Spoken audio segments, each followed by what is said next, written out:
1 second the man was on a video call laughing with his grandmother, and then the next second,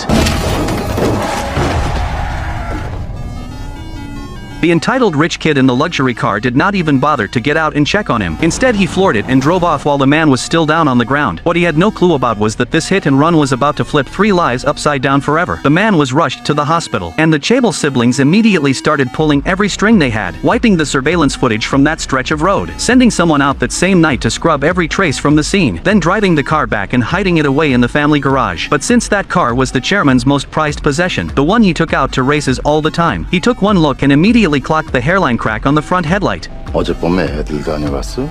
아니요, 그런 일 없습니다. Even though the garage manager swore up and down the car had never left, the chairman checked the dashcam footage anyway and found it had been completely wiped clean. With the whole thing about to unravel, the manager dropped to both knees on the spot and launched into a rehearsed cover story, claiming the siblings had taken the car out the night before, but had only grazed a stray cat that darted out of nowhere, and that nothing serious had gone down. Meanwhile, the man was waking up in his hospital bed, only to hear from the doctors that while his legs would heal enough for normal day-to-day life, he would never be able to play professional soccer again. For a career athlete, that is basically a death sentence. 수술 잘 됐다면서요? 최선을 다했지만 유감이네요.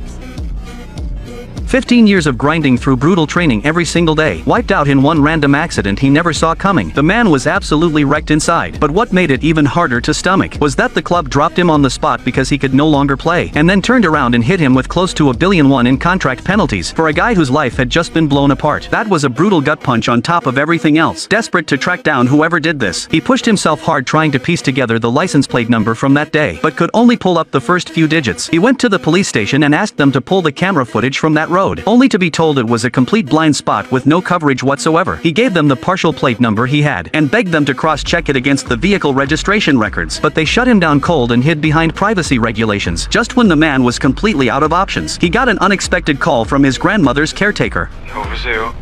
왜 이렇게 전화가 안 돼? 걱정했잖아. 이모.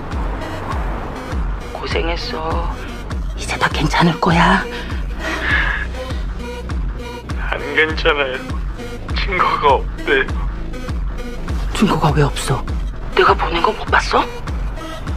It turned out she had been recording every single video call all along, so his grandmother could watch him whenever she missed him, and one of those recordings happened to capture the entire crash from start to finish, with the license plate sitting crystal clear on screen. Using that plate number, the man tracked the vehicle straight back to its owner, and it led him right to the Chable chairman himself. Knowing he was up against someone with serious power and deep pockets, he disguised himself as a delivery driver and showed up at the chairman's company, and dropped a package off at the front desk. But when the chairman opened it, a stack of photographs fell out, showing his